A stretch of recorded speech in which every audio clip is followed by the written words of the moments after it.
Colleagues, our next speaker really almost doesn't need any introduction. I know his face will be immediately familiar to everyone here.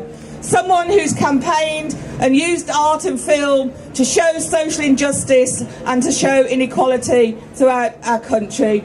We're delighted to have been supported in our campaign against privatisation and to defend Candy from victimisation by Ken Loach, filmmaker extraordinaire and socialist. Ken.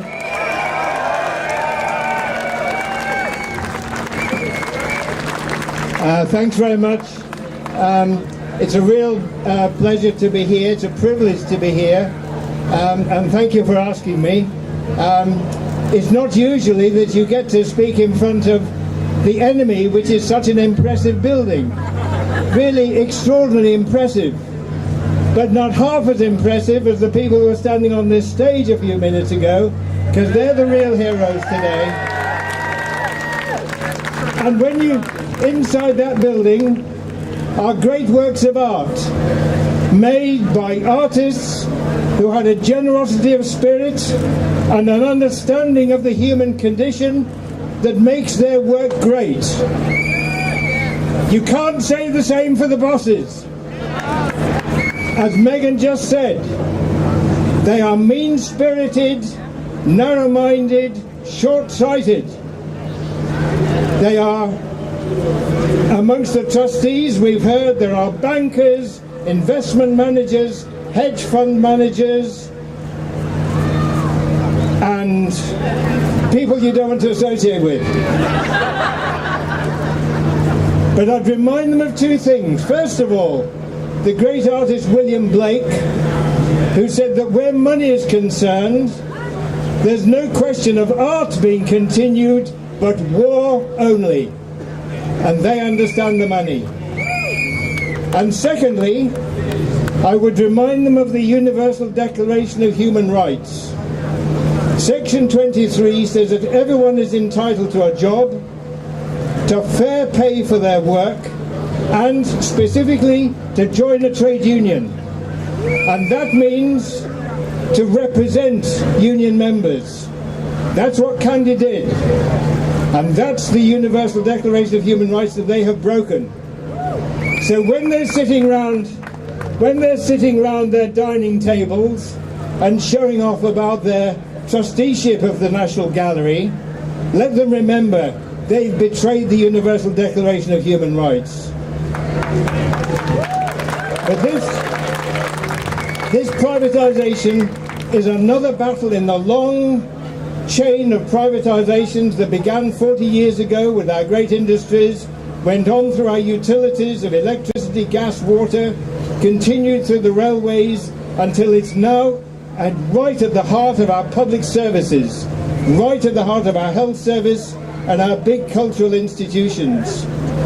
And it has led to a society that is mean, that is cruel, that it represents all that is worst in what this government can produce. We have a society in which the biggest cuts now are falling on the disabled.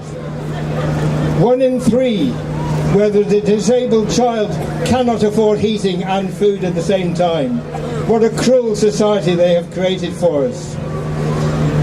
We have a television programs that make fascist TV, where poverty is seen as entertainment.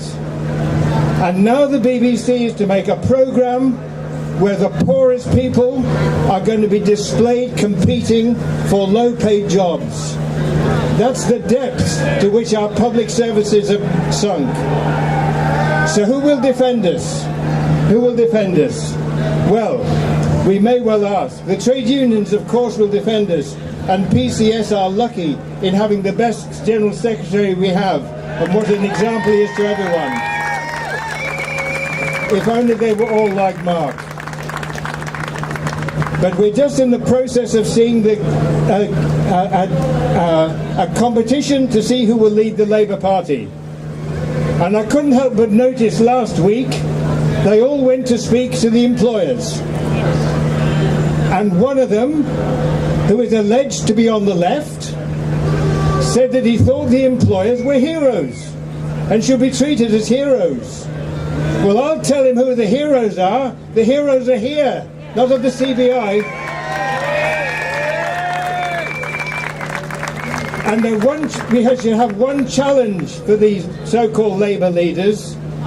We know there are new curbs to be put on trade unions to stop them organising, to stop them defending their members. New laws will be in place very soon. Here's a challenge for Burnham and the rest. Will they repeal those laws? Because if they won't, they should clear off the Labour Party and let someone who will repeal them. But the people who are taking this, who are engaged in this campaign, represent the very best that we can aspire to, and they have the right to demand the support of other trade unions. They have the right to demand that other unions respect their picket lines.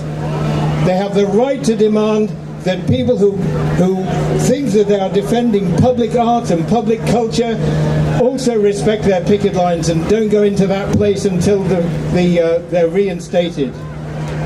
And finally, they have the right to demand that all of us support them.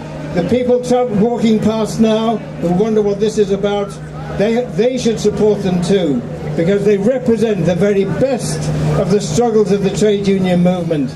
Victor to the strikers. Thank you. Thanks very much, Ken, and I'm sure on behalf of everyone here we send you our best wishes for any of your future endeavours. And if ever you feel like doing another film about public sector trade unions, I'm sure our General Secretary would make an excellent leading man, so we can keep him in mind for that. Colleagues, I just want to echo one of the points that Ken made. If people are wondering, coming to see Trafalgar Square to look at the art sculptures and the normal lions and so on, if you're wondering what this crowd's about, if you're wondering what we're speaking about, we're here to stop the privatisation of that building, the National Gallery, and we're here to defend trade union rights and to defend one of our reps, Candy, who's been victimised. So stay, have a listen and join us in that struggle to make sure that they're defeated. Thank you.